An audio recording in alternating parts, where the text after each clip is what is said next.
നമസ്കാരം.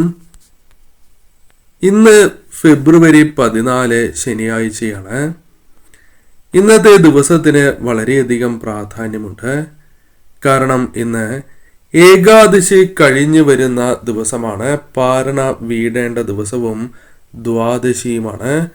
കൂടാതെ ദ്വാദശിയും ശനിയാഴ്ചയും വരുന്നു എന്ന പ്രത്യേകതയും ശിവരാത്രിയുടെ തലേ ദിവസമാണ് എന്ന പ്രത്യേകതയുമുണ്ട്. അതിനാൽ തന്നെ ഇന്നേ ദിവസം വ്രതശുദ്ധിയും ഇന്നേ ദിവസം ചെയ്യുന്നതായ കാര്യങ്ങൾക്കും പ്രാധാന്യമുണ്ട്. ഇന്നേ ദിവസം ചില കാര്യങ്ങൾ തീർച്ചയായും നിങ്ങൾ പ്രവർത്തിക്കേണ്ടതും അനിവാര്യമാണ്.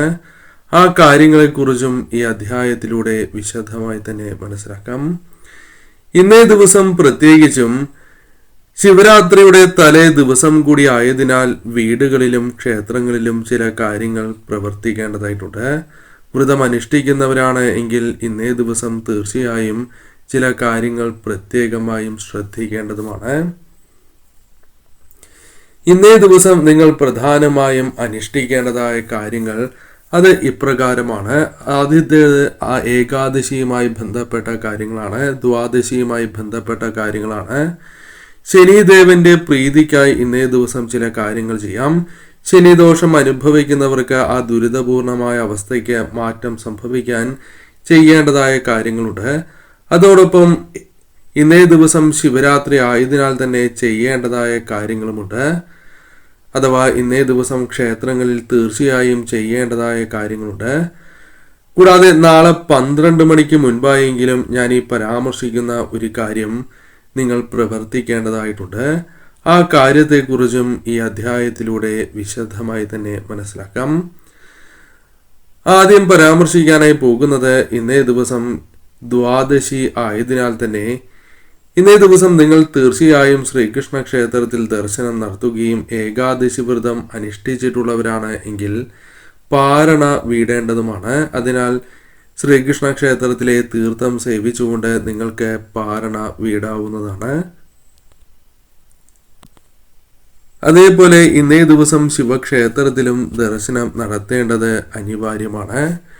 കൂടാതെ തീർച്ചയായും ഇന്നേ ദിവസം ശനിദോഷ ശാന്തിക്ക് ഏറ്റവും ഉത്തമമായ ദിവസമാണ്. ശനിദോഷവുമായി ബന്ധപ്പെട്ട വിഷമതകൾ അനുഭവിക്കുന്നവരാണ് എങ്കിൽ ഇന്നേ ദിവസം ശാസ്താക്ഷേത്രത്തിൽ ദർശനം നടത്തി നീരാഞ്ജനം തെളിയിക്കുന്നത് ഏറ്റവും ഉത്തമമാണ്. ഇപ്രകാരം ചെയ്യുന്നത് പ്രത്യേകിച്ചും ശനിദോഷം അകലുന്നതിനും ധനവർദ്ധനവിനും അത് കാരണമായി തീരും എന്നതാണ് വാസ്തവം. അതിനാൽ ഈ കാര്യത്തിനും ഇന്നേ ദിവസം നിങ്ങൾ പ്രാധാന്യം നൽകണം. ശനി പ്രീതി നേടുവാൻ ഏറ്റവും ഉത്തമമായ ഒരു ദിവസം കൂടിയാകുന്നു. കൂടാതെ ഇന്നേ ദിവസം പകൽ ഉറങ്ങുവാൻ പാടുള്ളതല്ല. പകൽ ഉറങ്ങുകയാണ് എങ്കിൽ നിങ്ങൾക്ക് വ്രതമെടുത്ത പുണ്യം അത് നഷ്ടപ്പെട്ടു പോകുന്നതിന് കാരണമായി തീരും. കൂടാതെ ശിവരാത്രിയുമായി ബന്ധപ്പെട്ട് തയ്യാറെടുപ്പുകൾ നടത്തേണ്ടതായ ദിവസം കൂടിയാണ്. അതിനാൽ ഇന്നേ ദിവസം ശുദ്ധ സസ്യാഹാരം മാത്രം കഴിക്കുകയും ശരീരശുദ്ധിയും മനഃശുദ്ധിയും നിലനിർത്തേണ്ടതും അനിവാര്യമാണ് എന്ന കാര്യവും പ്രത്യേകം ഓർക്കണം. ഇനി ഇന്നേ ദിവസം ശിവരാത്രിയുമായി ബന്ധപ്പെട്ട് പ്രവർത്തിക്കേണ്ട കാര്യങ്ങളെക്കുറിച്ചാണ് പരാമർശിക്കാനായി പോകുന്നത്. ഈ കാര്യങ്ങൾ തീർച്ചയായും ശിവരാത്രിയുടെ തലേ ദിവസമായ ഇന്ന് മുതൽ നിങ്ങൾ പ്രവർത്തിച്ച് തുടങ്ങേണ്ടതുമാണ്.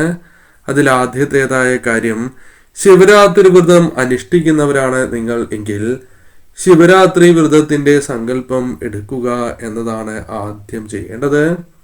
അതിനായി അതിരാവിലെ തന്നെ കുളിച്ച് ശുദ്ധിയോടെ വിളക്ക് തെളിയിച്ച് ഇന്നേ ദിവസം ശ്രീകൃഷ്ണ ക്ഷേത്ര ദർശനം കഴിഞ്ഞ് ശിവക്ഷേത്രത്തിൽ നിങ്ങൾ ദർശനം നടത്തണം. ശിവക്ഷേത്രത്തിൽ ദർശനം നടത്തുമ്പോൾ ശ്രദ്ധിക്കേണ്ടതായ കാര്യം, ആദ്യം ഗണപതി പ്രതിഷ്ഠയെ തൊഴണം.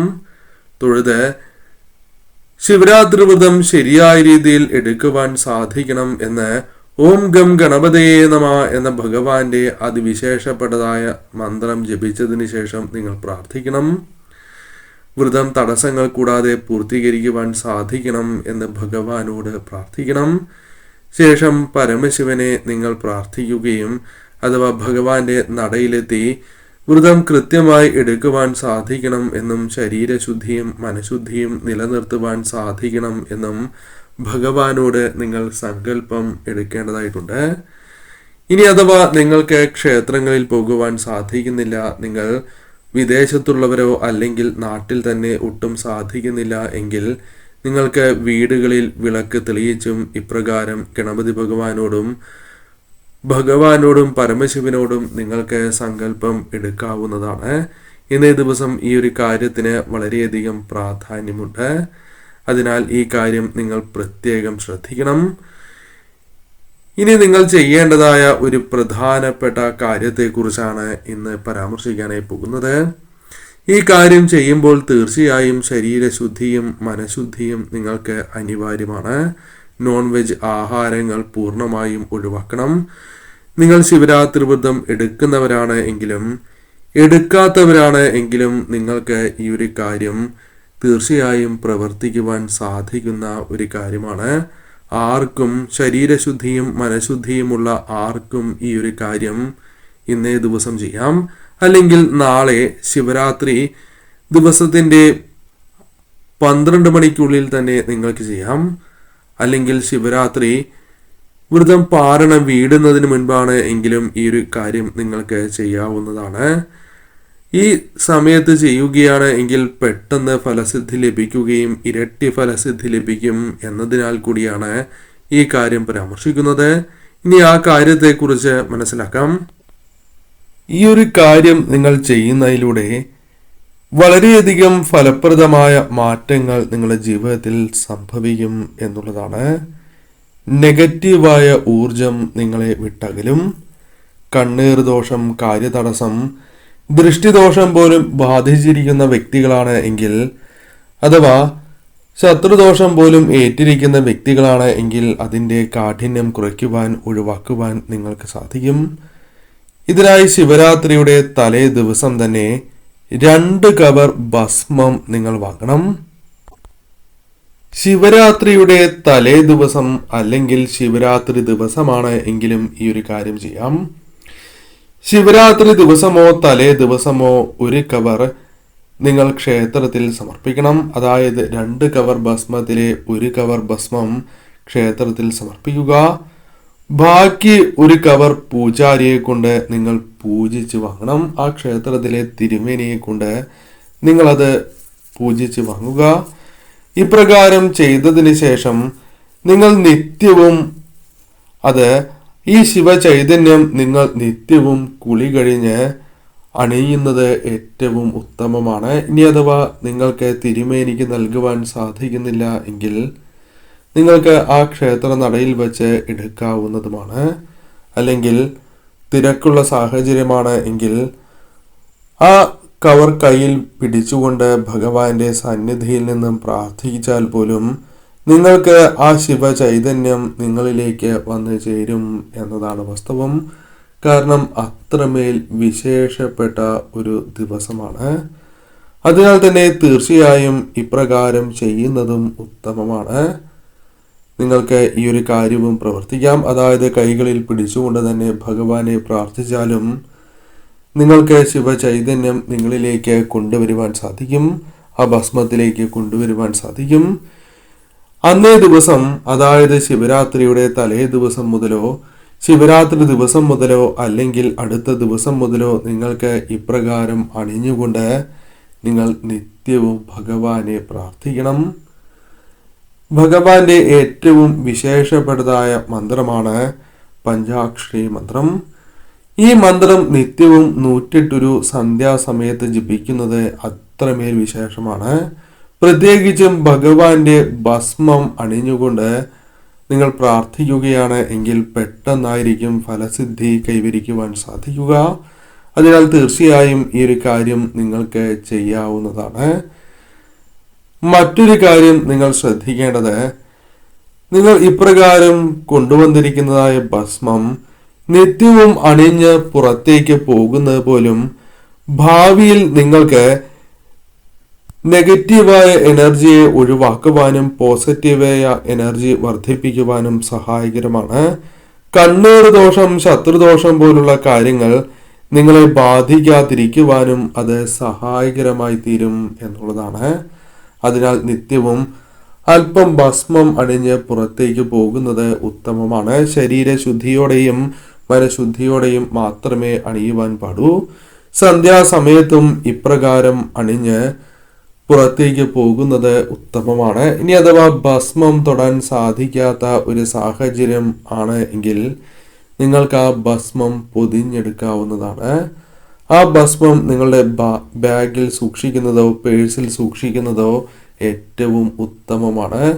വന്നു ചേരുന്ന അപകടങ്ങളെ പോലും അത് തരണം ചെയ്യാൻ സഹായിക്കും എന്നാണ് പറയുക. അതായത് നിങ്ങൾക്ക് ഭഗവാന്റെ സംരക്ഷണം പോലും അനുഭവിച്ചറിയുവാൻ സാധിക്കും. അതിനാൽ തീർച്ചയായും ഈ സമയങ്ങളിൽ നിങ്ങൾക്കിത് പ്രവർത്തിക്കാം. ഇനി അഥവാ സാധിക്കുന്നില്ല, ഈ ദിവസങ്ങളിൽ സാധിച്ചില്ല എങ്കിൽ ശിവരാത്രി കഴിഞ്ഞതിന് ശേഷമാണ് എങ്കിലും ഒരു ഭസ്മം വാങ്ങി അഥവാ ഒരു കവർ ഭസ്മം വാങ്ങി നിങ്ങൾക്ക് ഭഗവാന്റെ നടയിൽ സമർപ്പിച്ചതിന് ശേഷം നിങ്ങൾക്കത് തിരിച്ചെടുത്ത് ഇപ്രകാരം അണിയാവുന്നതുമാണ്. അല്ലെങ്കിൽ ശിവക്ഷേത്രത്തിലെ ഭസ്മമാണ് എങ്കിലും അത് വീടുകളിൽ കൊണ്ടുവന്ന് ഇപ്രകാരം അണിയുന്നതും ശുഭകരമാണ്. അതും ഏറ്റവും ഉത്തമമാണ് എന്ന് പറയാം. അതായത് ഒരു കവർ ഭസ്മം സമർപ്പിച്ച് നിങ്ങൾ ശിവചൈതന്യം നേടുന്നതിനേക്കാൾ ഇരട്ടി ഫലമാണ് ശിവക്ഷേത്രത്തിലെ ഭസ്മം അല്പമെങ്കിലും വീടുകളിൽ കൊണ്ടുവന്ന് നിങ്ങൾ നിത്യവും അണിയുന്നത്. അത് കുടുംബാംഗങ്ങൾക്ക് കൂടി നൽകുകയാണ് എങ്കിൽ അത്രമേൽ വിശേഷമാണ് എന്ന് പറയാം. അതിനാൽ തീർച്ചയായും ഈ ഒരു കാര്യം നിങ്ങൾക്ക് പ്രവർത്തിക്കാവുന്നതാണ്. ഇനി അഥവാ നിങ്ങൾ രാത്രിയിലാണ് ഈ കാര്യങ്ങൾ കേൾക്കുന്നത്, അതിനാൽ നിങ്ങൾക്ക് ഈ കാര്യം ചെയ്യാൻ സാധിച്ചില്ല എങ്കിൽ പോലും മുൻപ് പരാമർശിച്ചതുപോലെ നിങ്ങൾക്ക് സാധിക്കുന്ന ഒരു ദിവസം ഇപ്രകാരം സമർപ്പിച്ച് ആ ദിവസം മുതൽ തന്നെ ആരംഭിക്കാവുന്നതുമാണ്. അതും നിങ്ങളുടെ കുടുംബത്തിന് രക്ഷ നൽകും എന്ന കാര്യം ഓർക്കുക. ശിവരാത്രിയുമായി ബന്ധപ്പെട്ട ഈ ദിവസം പ്രത്യേകിച്ചും ഇരട്ടി ഫലമാണ് നിങ്ങൾക്ക് വന്നു ചേരുക. അതിനാൽ കൂടിയാണ് ഈ കാര്യങ്ങൾ പരാമർശിക്കുന്നത്. കൂടാതെ ഇന്നേ ദിവസങ്ങളിൽ പ്രത്യേകിച്ചും ശിവമന്ത്രങ്ങൾ ഏവരും ജപിക്കുക. നിങ്ങൾ വ്രതം എടുക്കുന്നവരല്ല എങ്കിൽ പോലും ശിവമന്ത്രങ്ങൾ ഇന്നേ ദിവസം ജപിക്കുന്നതും ശരീരശുദ്ധിയോടെയും മനഃശുദ്ധിയോടെയും ക്ഷേത്ര ദർശനം നടത്തുന്നതിലൂടെ പോലും ഭഗവാന്റെ അനുഗ്രഹം പെട്ടെന്ന് നിങ്ങളിലേക്ക് കടന്നു വരും. തീർച്ചയായും ഇന്നേ ദിവസം ശരീരശുദ്ധിയോടെയും മനഃശുദ്ധിയോടെയും മുന്നോട്ട് പോവുക. ഭഗവാനിൽ പൂർണ്ണമായും നിങ്ങൾ വിശ്വാസം അർപ്പിക്കുക. ജീവിതത്തിൽ ഭഗവാൻ തന്നെ അനുഗ്രഹം ചൊരിയും. ഭഗവാൻ തന്നെ കൈപിടിച്ച് നിങ്ങളെ ഉയർത്തും.